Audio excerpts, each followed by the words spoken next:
Hi, everyone. It's SS Coulter. It's time to slow down and bring some joy back into our lives.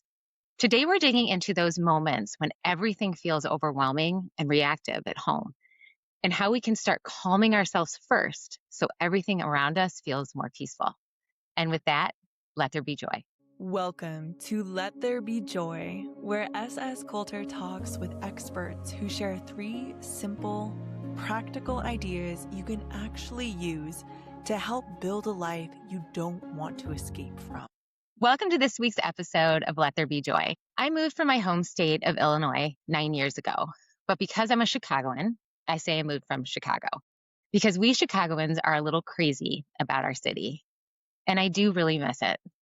A few weeks ago, a friend suggested today's guest for the show. She sent me her number, and I immediately recognized a Chicago area code, and I was so excited. And then we got on the phone, and her accent reminded me of my family. Now, she'll say it's not very strong anymore because she's moved away too, but it's there. And it made me so happy to hear. So, why am I telling you this random information? Because I'm always trying to give you simple ways to bring some joy back into your life. And sometimes it's as easy as reconnecting with a person, a place, or even just a memory that makes you smile. And what's really interesting is that feeling, that sense of calm and connection and even joy. It's not random, it's happening in your body. And today's guest is going to help us understand how to create more of that on purpose, not just in moments like that, but in our everyday lives and in our homes.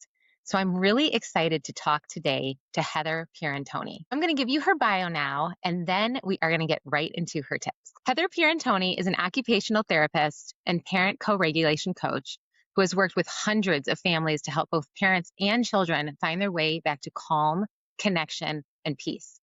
Her work focuses on mindfulness and nervous system regulation, helping parents understand how their own internal state shapes everything in their home. And what is so awesome about her work is that she takes something as complex as emotional regulation and turns it into simple, everyday shifts that help families feel more connected and calm. So it is truly my pleasure to introduce everyone to Heather Pierantoni. Hi, Heather.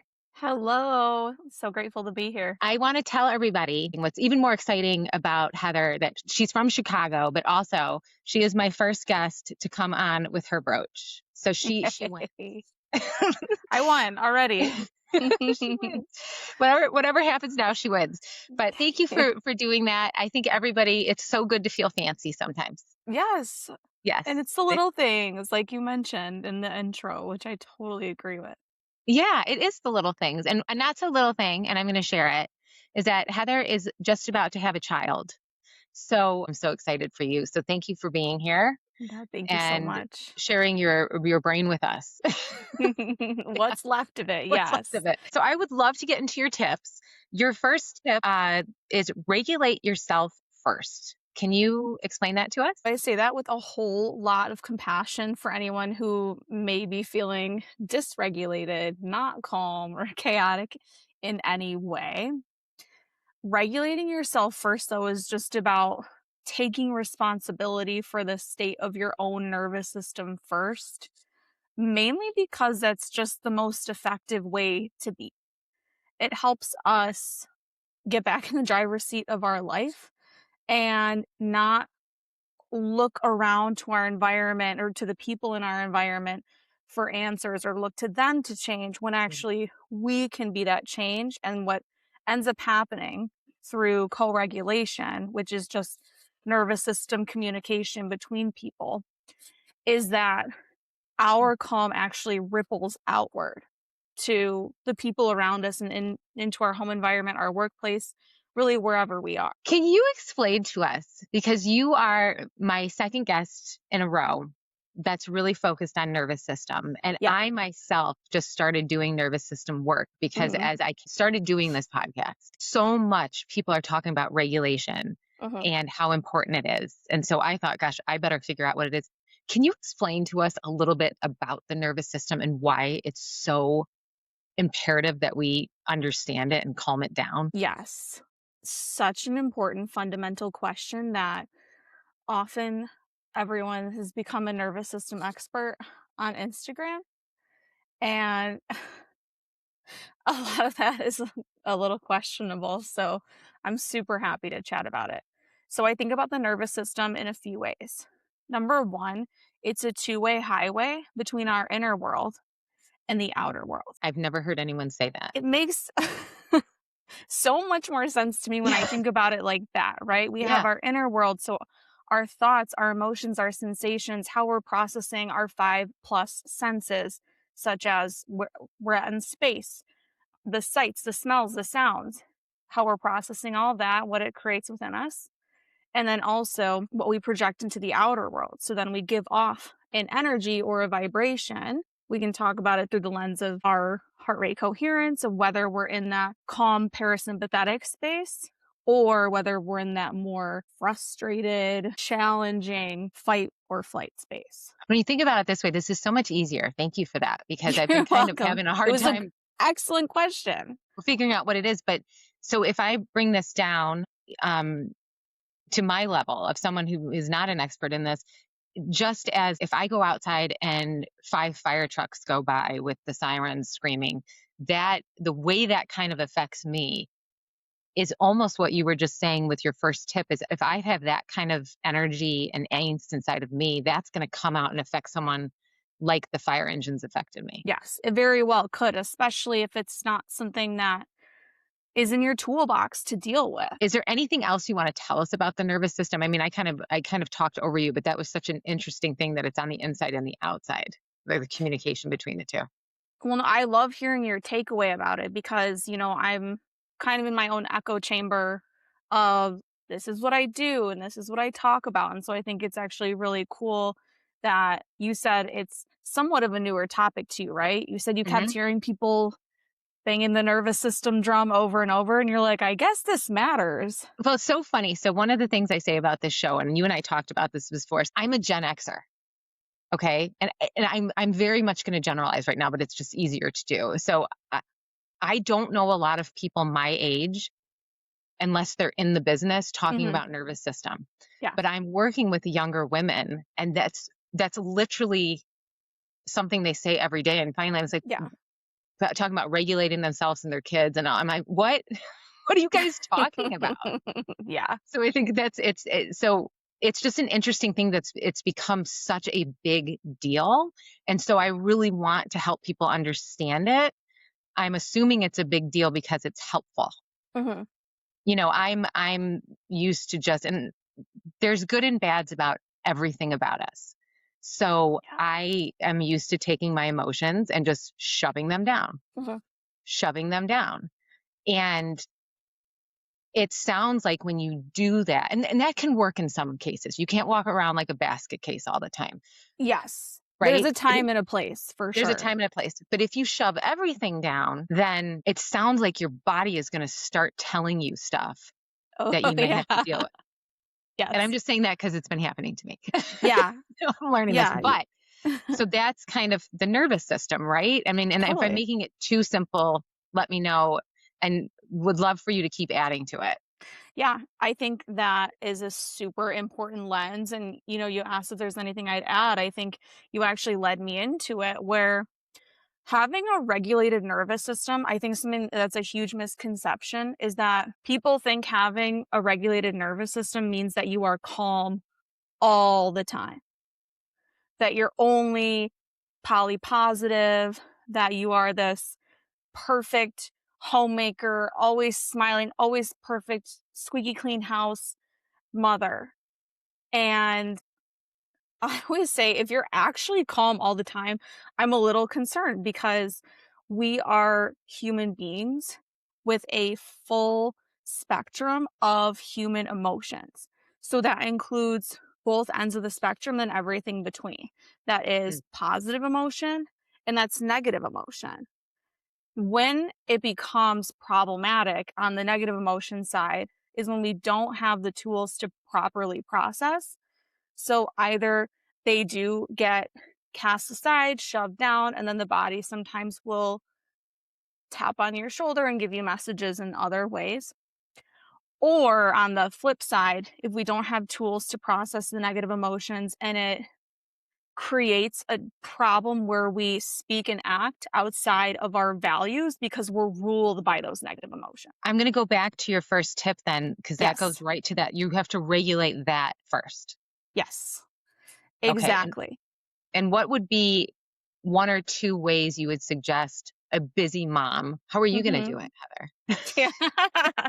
Well, there's the best laid plans, and then there's how it Real will life. meet real life. Yeah. So, I mean, I've already become somewhat humbled to how I thought I was going to be and feel in motherhood, and how it actually pans out. So, I will not say anything for totally certain besides that I do have an excellent toolbox and I have a amazing support system. So, I think that's really all we really can do. When you say toolbox, can you give a couple examples of what's in your toolbox or how you came up with that toolbox? Maybe that's better. I came up with the toolbox because there's so much on really everyone's shoulders these days. I think people feel a huge pressure and a lot of chaotic and energy in our world. And so there is a greater need in these unprecedented times of tech and screens and all of these really challenging forces in our environment that we need to have this toolbox that we can turn to. And it can be different for everybody, but I can share what's worked for me and what's also worked for moms that I've worked with. I call this tool the press pause. And all it is placing a hand on your heart, saying some kind of a helpful thought or a helpful mantra. So for me, it's if I'm feeling stressed out and chaotic and there's not actually an emergency happening because usually there's not. Right. Such a blessing, right? Usually we're totally fine and the chaos is in our mind or somewhere else. So I'll put a hand on my heart and I will say, this is not an emergency. I can take a breath. Wow. Okay. And then I will take 3 full belly breaths. So that would you want to do that right now? Yeah, let's do it. Awesome. Okay. Everybody So I who's breathe. listening, do that with us. Yes. Yeah, you can do it. You can remain situationally aware if you're driving, totally safe. So breathing in,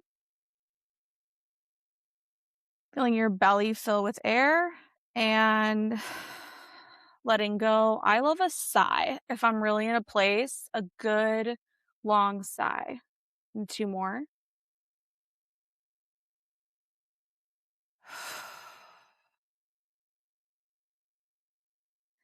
And then last one.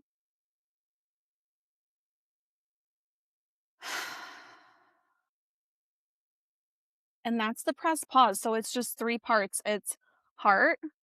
So that good self touch is just a moment, especially moms. Moms are always hands out here, holding, wiping faces, opening the gummy bears. So it's always this outer reaching, caring for others. And so I think it's symbolic to say, okay, I'm going to turn this here for a second. And Mm. then also in your neurology, it creates a nice oxytocin release. Oxytocin helps neutralize a cortisol release, which is that fight or flight stress space. Okay, that's a huge deal. Everybody hear that? Oxytocin helps neutralize cortisol. Yes. Wow. Yeah. So it kind of trumps it. And not a lot of our hormones can trump cortisol, but oxytocin is one of them. So it's that cuddle hormone and the self touch can create it where we feel that almost like we're giving our heart a little hug. Good. Okay. Yeah. So That's we important. press pause, say your mantra. Feel free to steal mine. This is not an emergency. I can take a breath. And Mhm. then, best case, take 3 breaths. Maybe you only have the bandwidth to take one. The cool thing about breathing, though, is we're doing it all day regardless. It takes no additional time, effort, or money. It just takes a little bit more intention to breathe fully into our belly. Right. Because when you're in a panic state, you don't take your full breaths. It goes out the window. It's Right. for me personally, it's one of the first things to go out the window. I think the other thing that might be helpful with that too, when you put your hand on your heart, for me, when I get upset, the shoulders go up and everything. That would kind of help me Yep. go, hey, okay, we can bring everything back down. Yeah. unclench the Totally. jaw. Let the jaw go, the shoulders go, even where else is there a clenching? Is there clenching in your belly or your pelvic floor, your feet? Really, there's so many places in the body it can make manifest. And just that is going to Okay. let you let it go. Instead of thinking, oh, I should chill out, I should relax, that doesn't really get us super far. So instead, actually, Actually doing something. yes, Yes. Okay. exactly. Do you have a second toolbox thing? And then we'll move on to your second tip. I would say within it, you can isolate any of the variables that I mentioned. So the press pause really is this combination of all of them, right? So there is that moment of self touch, that moment of pause, and actually allowing ourselves to take pause, I think is a huge tool in and of itself. Of, okay, can I pause this wild thought train that I've been on of probably not even true thoughts that I've been spinning in my mind about something catastrophic, for example, or just something negative, something that I really don't want to be spinning in my headspace. I think literally just pressing pause. So it's knowing yourself too. And it Yes. might be for you, you give yourself a hug and you say a scripture. Just you're saying just Yes. figure out what calms you down and take a moment to do that. Yes. Because you're breaking 100%. the pattern, I guess, of what's Literally going break on. the pattern. That's a really good way of putting it. Is pressing pause is interrupting the pattern. The pattern. Yeah. Okay. We're going to move on to your second tip, which you talk about reducing your own overstimulation, which kind of flows from this. So I laugh immediately because I am notorious for not doing this. So any tip, any action item that I give, I prescribe to myself too. I have had someone close to me was like, "You're the queen of nervous system regulation." And I was like, "No, I'm nuts. This is why I need You these know, tools." it's funny though, but we create the things, a true entrepreneur like finds a problem and creates the tools for it. So that's what you're doing. Yes, and so I do my best to be just super transparent about that of I do not hit any of these perfectly. Uh, Thank you for Yeah. being honest. I mean, I teach Absolutely. I'm, the proponent of screen light time, and sometimes I find myself doom scrolling. We're all humans. Yeah. So I guess Yeah. the lesson there is when Heather is telling us these things, if you miss it, it's fine. Just pick it up when you remember. Oh, Don't yeah. beat yourself. 100%. And yeah, Yeah. I never wanna put on a front like, "Hi, I'm a person with a nervous system, with complex emotions, with all of that, and these tools do work. It just helps if you remember to work them." Just gonna pick them up and actually use them. Yes. Don't let Yeah. them collect dust. So back to the overstimulation piece. Overstimulation is one of the primary complaints and pain points that moms tell me they're experiencing when they come to me. They say they feel overwhelmed, overstimulated, or touched out. That's especially if they're still breastfeeding. So it depends on where they're at in their journey, but really it applies to all moms in all phases. Overstimulation is where your body mind system feels bombarded by too much outer and or inner experiences or sensory input. So again, the inside can be overwhelming emotions and the sensations that those create in the body. A lot of loud mental chatter. Those are two big ones. And then obviously, like you mentioned, those fire trucks. We used to live in Gold Coast in the heart of downtown Chicago. And the overstimulation was so real. I never got used to the sirens. I was right by the hospital. And me and my golden retriever never adjusted.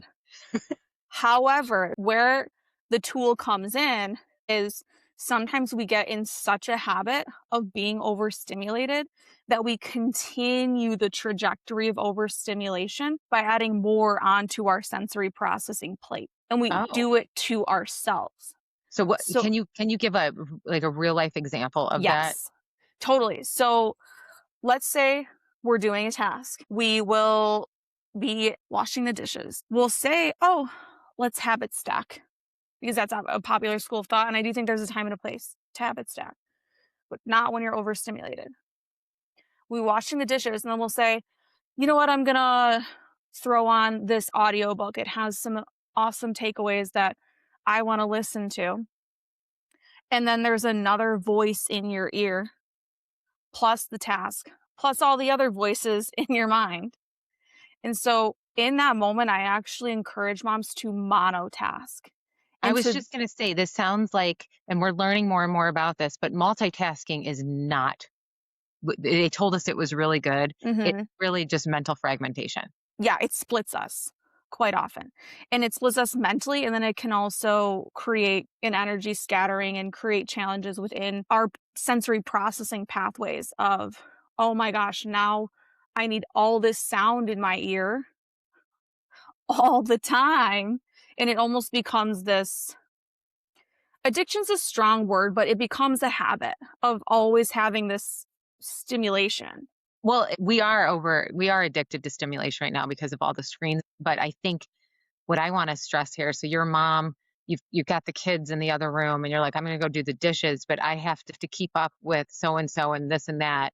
And I should be listening to this. I need to do this. And we're saying right now, no, you don't, mom. Sit there, feel the water on your hands, even Mhm. though let's turn dishwashing into something sexy, everybody. Like you feel the hot water on your hands and just be silent with it. And you're saying that kind of brings down the overstimulation and calms down your nervous system. Yes, I will add one caveat to that though, is that often if we've been go, go, go, and if we've been bombarded by the stimulation from the outer world all day, often when we first turn the volume down,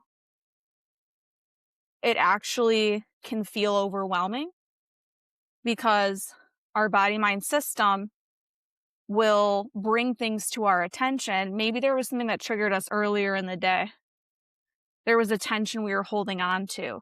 And because we didn't have the bandwidth out of survival to get our kids from point A to point B, to get our job done for work, whatever it was, we had to table it. So sometimes when we take that moment, it can feel like it brings up more challenge, but actually it's just some things that are coming up to be processed within our nervous systems. And if we can ride the wave of the beginning, middle, end and stick with it for a bit, and I recommend starting with literally 5 minutes. Well, it sounds like it's a two things going on there. You've got stuff in there you don't want to deal with, plus then you're adding the overstimulation. And so it's just creating this, I don't even want to know what to call it. It's just pushing stuff down and eventually it's gonna pop. Yes. Yeah, so that's where something like mom rage can come in, and where, there will be the intention set, like, I do not yell, I do not wanna yell, and then there'll But be a this moment. stuff is boiling over. That's what Yep. I was looking for, boiling Yeah. over. It sounds like so reduce your overstimulation. What I got from that is try to not multitask so much. Is that the best way to describe that? Well, when not necessary. Sometimes you literally have to be a mom octopus, and, like, anyone has to be an octopus sometimes and make sure that whatever needs to get done gets done. So it's more so don't add unnecessary overstimulation, unnecessary task splitting onto your already busy life. So where can you literally just take a 5-minute chunk to monotask throughout your day? And then one tiny clarification I'll make about the processing is you said there's things that are coming up that you don't want to deal with. I would say it can be things you don't want to deal with or things that you don't know how to deal with. It can be a skill gap, not necessarily a conscious choice. Like I I'm not going to deal with that. It'll be I don't have the tools, I don't have the capacity to deal with that. And that's another episode right there. Okay, Yeah, we're it's gonna just to take it. bring grace and compassion to Oh, that struggle. oh, okay, okay. That's good. I was gonna say we could talk about that for quite a long time. Okay, we're gonna take a quick break. We'll be right back. Bring joy back to your kids' day with Planet Fasa. Character building books, daily games, free screenlight activities, coloring pages, and more. Visit the Planet Fasa at sscoulter.com. Hi, welcome back. We are talking with Heather, and she is going to give us her third tip. So tip 3 is really simple, easy peasy. It's just making small, sustainable changes. So throwing away the all or nothing mindset. Because if we have an all or nothing mindset, we're not going to get anything done. We're not going to make an inch of progress. Throwing away the all or nothing mindset just is so freeing, and also it's so effective. We can't make change if we are holding ourselves to a perfectionistic vision. There's nobody in this world is perfect. No. You No. literally cannot be perfect. No. Yeah. It's a losing game to play. Something that's helped me as I've gotten older, even if you think you've done something perfectly, there are going to be people who don't like it and don't like you. Yes. So do the best you can with the skills you have. And if you're walking in love, be happy with it. Be joyful with it. Yes. Yeah. I It's love the thing I that. say, like, you don't have to care what other people think. I don't say that in a way that, like, I don't care what other people think. I mean, if you are walking in a kind heart and doing what you believe the will is for your life, Yes. then you don't have to worry about it what anybody thinks. So I hope that goes along with what you said, but that drops that perfection and it drops 100%. that all or nothing. And you're never going to get it to 100% No. ever. No, it's not. Get And it to so 80 and go. yeah, oh my 80, but 80 actually will move the needle, Yes. which is amazing. So it's not just like, oh, I just got 80. It's I got 80 and we're moving and grooving. And there's a Yes. serious trajectory change. For sure. Absolutely. Yeah. Oh, these have been so good. So I want people to know how to find you, Heather. So can you give them places that they can come out and find you, get your help, all these things? Yes, absolutely. So you can find me on Instagram at Peace in Every Home Therapy. And I also have the Peace in Every Home podcast, which is on a tiny hiatus while I'm on maternity leave. I am still posting on Instagram though, and I have a couple really fun series going about screen time and nervous system regulation because I think that's going to continue to be a huge, huge topic, as well as navigating the AI world while raising children mindfully and calm and regulated. Two really important topics. The screen time is very, very important to me because talk about something that deregulates you, right? I am going to go ahead and recap what I think I heard today. Correct me Yes. if I get anything wrong here. But tip one is create a toolbox to help you regulate yourself first. And so we gave you some examples like press pause, the breathing, but figure out what makes you calm down and then get yourself in that state before you go and become a fire engine in somebody's life. Yes, totally. Yeah, and personalize it, right? Because we're all different. So really try it out in your body mind system and see what the result is for you. Number two, don't add unnecessary overstimulation and task splitting to your already busy life. We're Perfect. putting out there that yes, we do have to do multiple things at once, but don't add unnecessary ones of those to keep up with stuff or to not deal with something you don't want to deal with. Have grace with yourself. And then number three, make small, sustainable changes. Throw away the all or nothing mindset. Perfect. All Nailed right. it. Woohoo. A plus. So, if you want a recap of these ideas and Heather's insights, please find the Joy PDF from today at sscoulter/joy. If any of these tips interested you, if you give them a try, if you tried something else, a toolbox item you'd like to suggest, I'd love to hear from you. Send me a voice memo at Telegram at @sscoulter. And if you've ever felt overwhelmed at all in any moment and wished you had handled it differently, none of us has done that. Please like, subscribe, and share this podcast with someone who might be able to use the information in it to find more joy.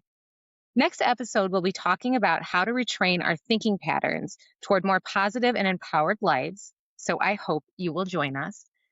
And Heather, I really want to thank you for being here today. And I was wondering if you could give us one last word of wisdom about how to bring joy into our days. I love that. I think it's in the name, let there be joy, right? So allowing for it. And with my last takeaway, not making it all or nothing.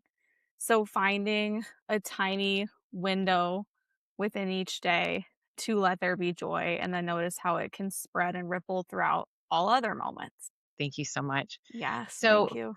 for everybody listening, I want you to know that you are so loved. You have a tremendous purpose in this life. And this is the day the Lord has made. So let us rejoice and be glad in it. Let there be joy. Bye for now. What did the donkey say to Balaam? Don't be such a me.